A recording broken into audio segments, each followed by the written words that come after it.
What's going on, guys? Happy Blue Friday. NorbCam coming at you on this Friday right before the divisional playoff game with the Atlanta Falcons. It's going to be a big challenge being down there, but I've got some ideas of what's going to take to win. Some of you may have seen my video where I challenged David, also known as Slita, Sports Live in the ATL, big Atlanta Falcon fan.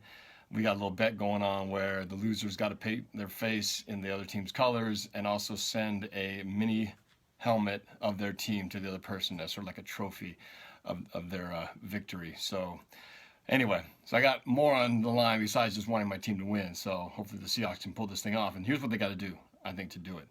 I got 5 keys to this game. Number 1 is we got to get at least 100 yards rushing. That's Thomas Rawls, maybe Procise, a little bit of Russell Wilson, and Marcel Reese, fullback, kind of working together. Maybe a little Alex Collins in the mix. Minimum 100 yards on the ground is going to be what it takes to have a successful running game, hopefully more. Number 2, we got to win the time of possession. The best way to beat a team like Atlanta is to not give them a lot of opportunities to score, and that means keeping the ball out of Matt Ryan's hands in that potent offense. So we got to win the time of possession battle. Number 3, we've got to win the turnover battle. I don't think being even is going to be enough. I think we got to be plus in the turnover battle.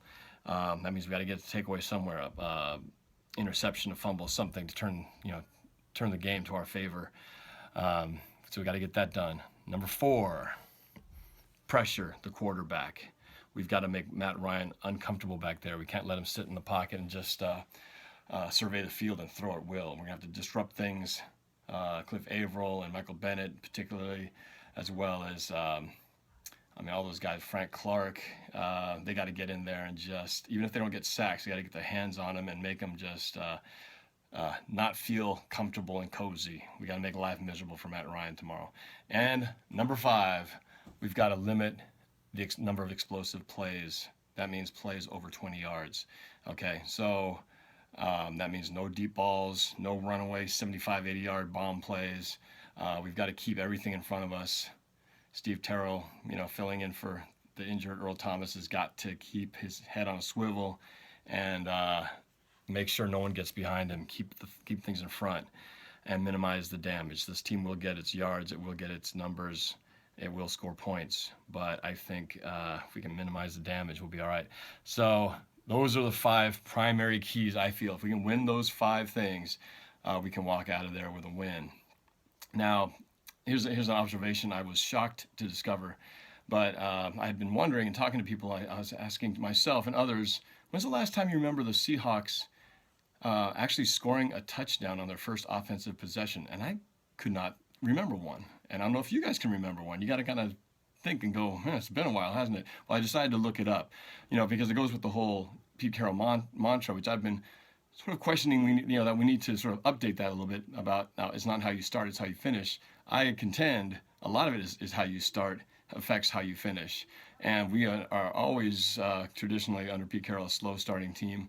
But this is how shocking of how that question I raised is that when's the last time this season the Seahawks have scored an offensive touchdown on their first possession? How many times has it happened? 1 time. 1 time this entire season. And guess who scored it? It's somebody who's not even on our team anymore. It was Christine Michael on a 41-yard run in the first series against the San Francisco 49ers in week 3. That's the one and only time the Seahawks have actually scored an offensive touchdown on their first possession. So think on that for a minute and think how tomorrow, maybe they can hopefully game plan something where we can get a drive that results in a touchdown. Because I think if we do, our defense suddenly is empowered to do so much more and take the crowd out of it down in Atlanta and suddenly put them on their heels and give our defense a feeling of confidence and being able to not feel like the burden is always on their shoulders. Anyway, so just some things to think about. But here we go again. This is what it's all about. Trying to go 1-0, and I have faith. My boys, our boys, the 12s behind them, the Seahawks will get it done. And my prediction on this game, 28-27 in a nail biter with Steven Hauschka kicking the game-winning field goal. All right, we'll see how it goes. Enjoy the game, and we'll be in touch again. Hopefully, I'll be streaming live during the game, so you can watch it with me if you want. But I'll definitely be talking at you after the game, hopefully discussing a Seahawk victory. All right, let's go get it done. Go Hawks.